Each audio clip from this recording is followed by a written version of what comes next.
What's up? Do you hate being outside of your comfort zone? Does it feel uncomfortable? Well, you're in luck. We're going to talk about being outside of your comfort zone today. This is the Existential Stoic Podcast. I'm Danny here with my buddy Randy. What's up? Yo, Danny.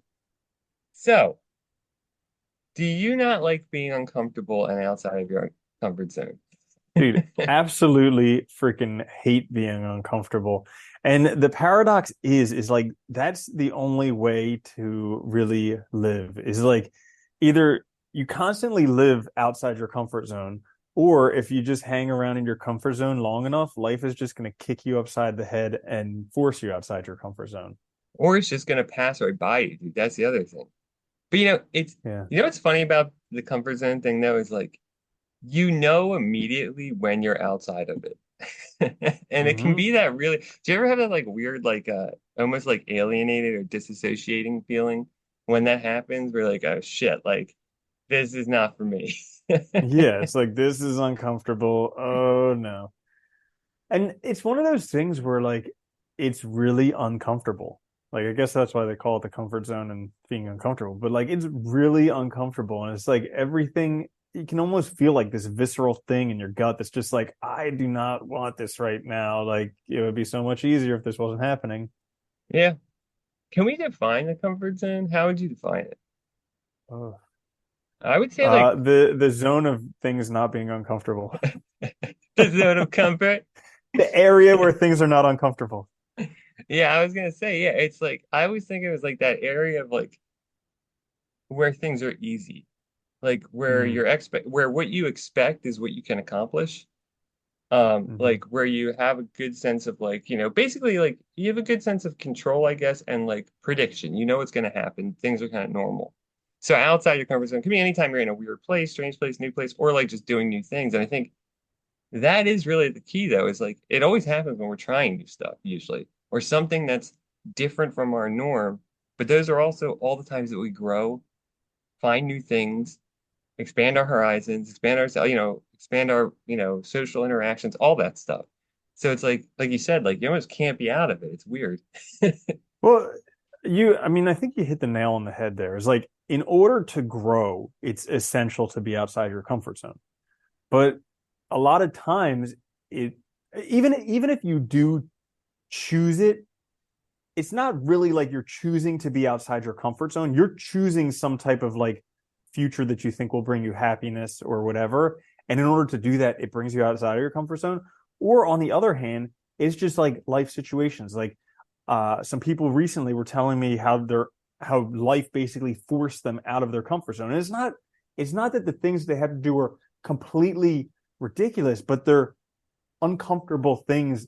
I mean, I would equate them to being like tax like things. It's like one of Yeah, those yeah. uncomfortable things that you have to do, and you just hope and pray that like maybe Well, not this year. I don't know. yeah, right. There's all those hard things that are just going to happen in life, like people are gonna Mm-hmm. die, there's gonna be like accidents, things are gonna happen, and then those are like that's when life does it, right? Because you don't have a choice. You can't like I mean, I guess you could theoretically not deal with it, but then you're clearly missing something like important or not doing something important. So yeah, yeah, it is. It's weird. Like in many cases, I think we don't have a choice.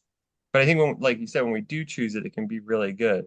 Have you ever? This is another interesting one. I was thinking about this the other day because I had this feeling yesterday, and it's a rare one for me. But like you're doing all these new things, right? Like we both are doing a lot of new stuff, and it's been really fun. And I realized yesterday, I was like, I felt so grateful being able to do that stuff.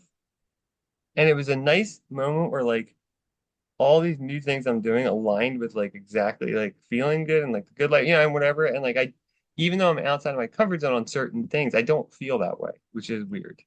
Does that make sense? Oh yeah, absolutely. Yeah, and I think also what you're saying there, there's like so like we think of within our comfort zone and outside of our comfort zone being like two areas. You're either in your comfort or out of it.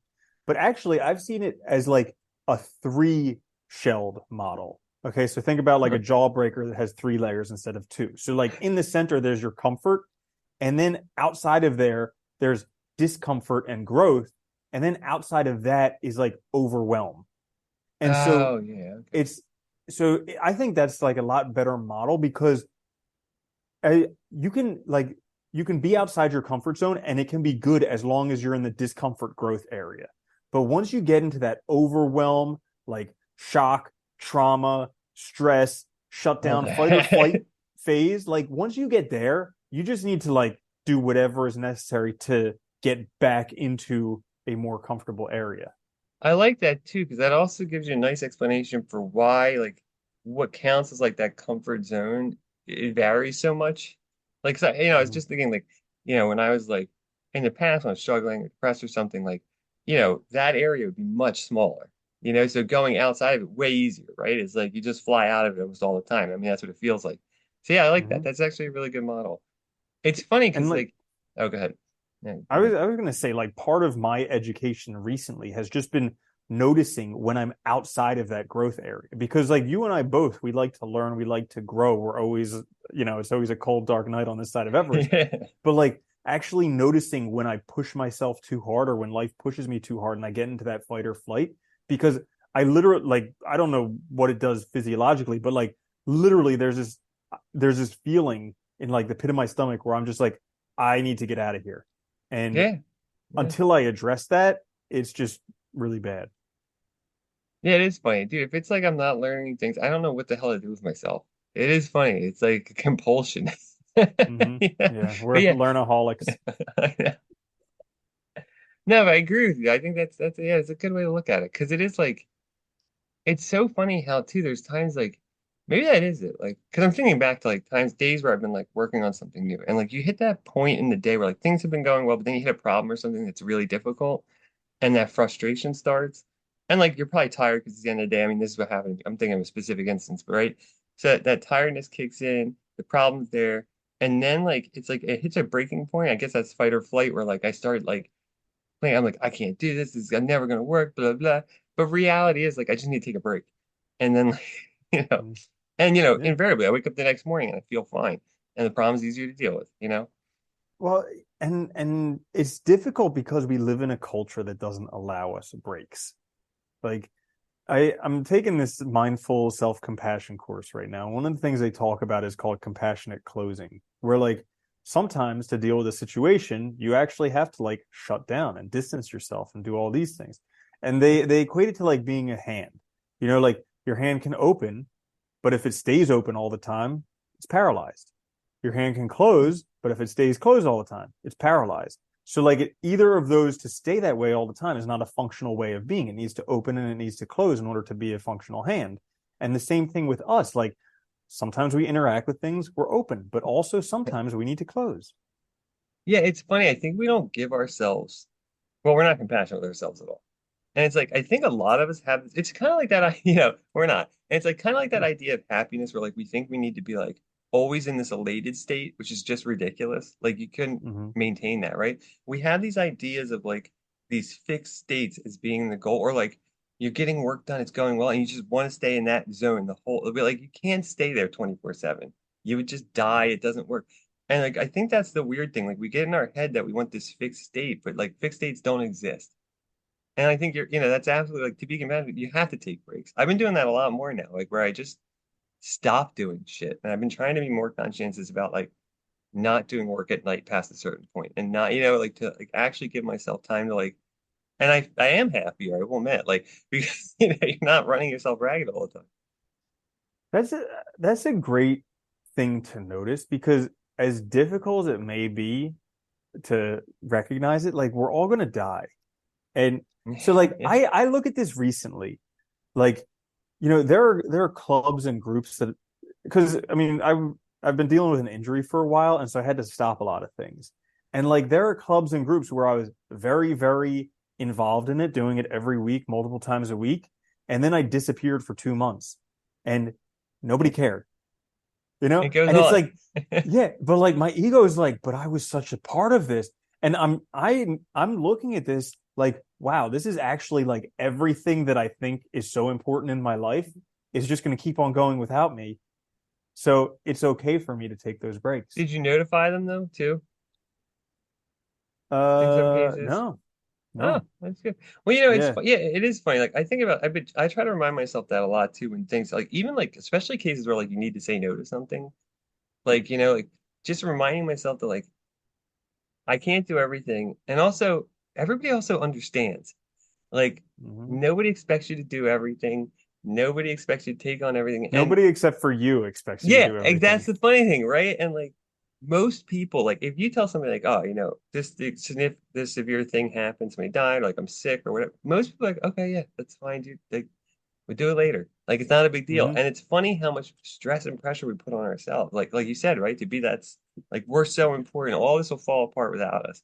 But the reality is it'll keep going. It'll keep going when we die, and new things Hmm. will happen and change, you know? Yeah. It's really, yeah. Yeah. And so it comes back to just like the whole stress of, I guess it's the learning to be comfortable with being uncomfortable. That's the Yeah. trickiest thing. That's always, I think, that's one of the original things that drew me to philosophy was it fascinated me that all these people in throughout history have like spent so much time just thinking about like these questions about basically our mental health and the person we are. And I've always found that fascinating because it's like, like you look at like Marcus Aurelius and stuff, who spent so much time dwelling on these questions over and over again, reminding himself that we all die, reminding himself he's not that important, even though, for all intents and purposes, he was very important, but like he's also not, in a broader perspective. Once you get out of the human perspective, he's just another human being. Like it's kind of like very meaningless, right? And I think it's interesting, like to get yourself to really give yourself time to like think that way, you really see like we make so much stuff out to be more than it is. Make ourselves out to be so important and all this stuff that really detracts from us living life and enjoying it. Hmm. Yeah, one thing that I really love about reading Stoics is that they recognize that these difficulties in life, that's what makes you. And also like the terrible stuff that happens, it doesn't matter because it's still up to you to make the best of it. Well, dude, Epictetus is great with that, right? I mean, he was a slave. And like even though and granted, like I don't know, I would like to say I don't think he was just writing that way. I think he actually did believe it because given, his whole life and all, but like, he's very like looks back on that. It's just like, well, it happened. Like, what am I gonna do? He could have spent his whole life being miserable about that, angry at the guy that broke his leg and all this stuff. But instead he becomes a sage basically and like, has emperors coming to him to seek advice. Like it's pretty impressive when you think of it that way. The power of Hmm. not giving up, realizing that this shit happens and you just have to move on from it. Yeah. Hmm. Yeah, Because that could be overwhelming, you know? dude, totally, totally. And So what was yeah, it? Zeno like lost all of his stuff. He was like a everything. merchant, lost everything, and still Yeah, became a stoic. yeah. He's like, whatever. It was the Yeah, best thing that happened. yeah, Yeah, it's kind of one of those things how like looking back that I think, hindsight is 2020. That's what they dude, say. yeah, So like looking totally. back, you can look back on these terrible situations and you'd be like, you know what? That was actually good that that happened. But in the moment, it is the worst, like Oh yeah. absolute terror, the Well, worst. that's the other funny thing is we all reinterpret our past into this narrative. And so even like, I mean, everybody does it, right? I might look back at some of the worst times of my life, and I do look back at them fondly now because like it also built the person that is sitting here now, It was also crucial for me becoming me. So it's like when you look at it Hmm. that way, it's necessary. Or like, Hmm. I like that because Nietzsche talks about that too. Like, you can't change one thing in the past without changing everything, right? And like, so if I look back and I'm like, oh, I wish that never happened. Well, it's like, well, then I probably wouldn't have met the people that I engage with now. I probably wouldn't have done like, it's like all these things would change. So do I want a different life? Because that's really what I'm saying. And Hmm. that's kind of a moot point because I can't do anything about that. So it's Yeah, like you have to make it happen. yeah, absolutely. Nice. Yeah, So there you have it then. I guess, what was the topic? no idea. Something about Yeah, comfort there you go. zones. That's right. Yeah. Okay, we'll get there. Hold on. Yeah. All right. So there you have Take it. Being two. outside, we're totally not. Anyway, being out of your comfort zone. Hope you guys enjoyed the episode. Listen wherever you get your podcast.